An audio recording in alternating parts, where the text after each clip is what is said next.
Hello friends, అందరికీ నమస్కారం. Welcome to my channel. ఈరోజు మేము కాలభైరవుడి దర్శనానికి బయలుదేరాము. పరమశివుడి యొక్క అంశమే ఈ కాలభైరవుడు.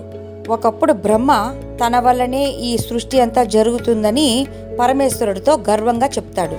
అందుకు ఆగ్రహించిన పరమశివుడు తన కేశములో నుండి ఒక కేశమును తీసి విసిరివేస్తాడు. పరమశివుడి కేశము నుండి ఆవిర్భిస్తాడు కాలభైరవుడు. కాలభైరవుడు పరమశివుడిని చూసి తన కర్తవ్యం ఏమిటని అడుగగా అందుకు పరమశివుడు బ్రహ్మ యొక్క గర్వాన్ని అణిచివేయమని చెప్తాడు. ఆ విధంగానే కాలభైరవుడు ఆగ్రహంతో బ్రహ్మ యొక్క 5వ తలలో ఒక తలని తన చిటికెన వేలుతో లాగివేసి బ్రహ్మ యొక్క గర్వాన్ని అణుస్తాడు.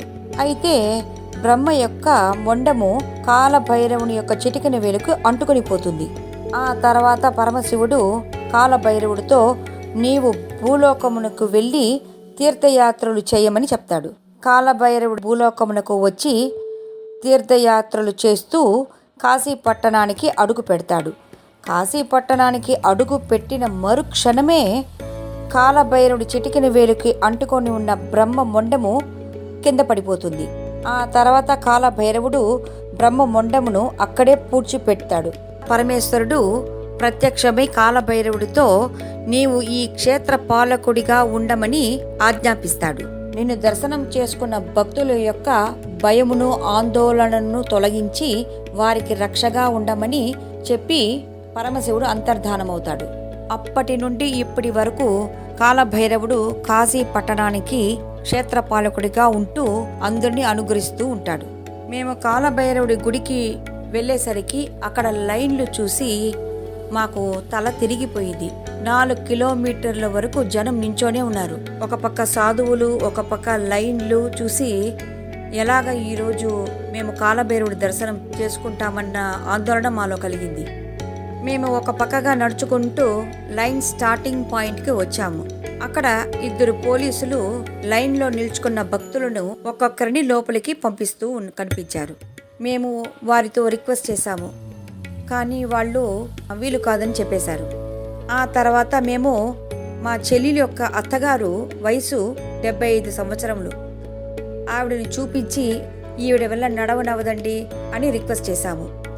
ఆ పోలీసులు మమ్మల్ని చూసి ఏమనుకున్నారో ఏమో తెలియదు, కానీ ఆవిడని చూసి మా అందరినీ లోపలికి వదిలేశారు.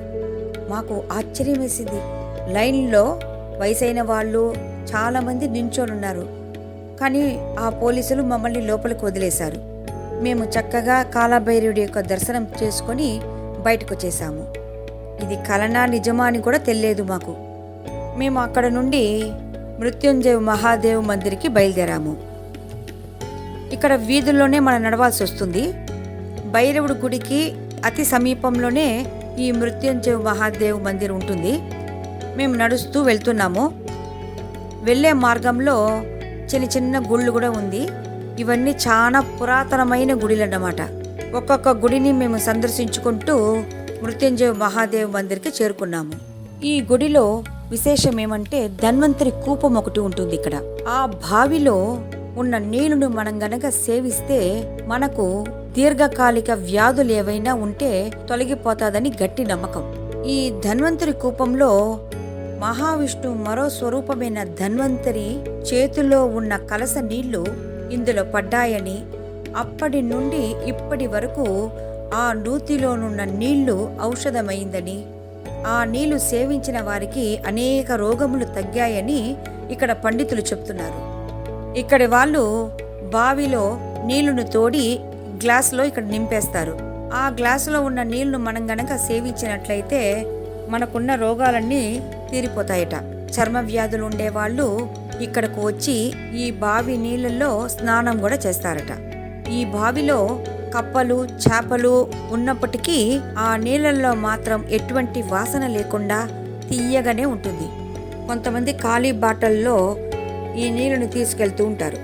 ఈ గుడిలో పండితులు ఎప్పుడూ మృత్యుంజయ మహామంత్రాన్ని పఠిస్తూనే ఉంటారు.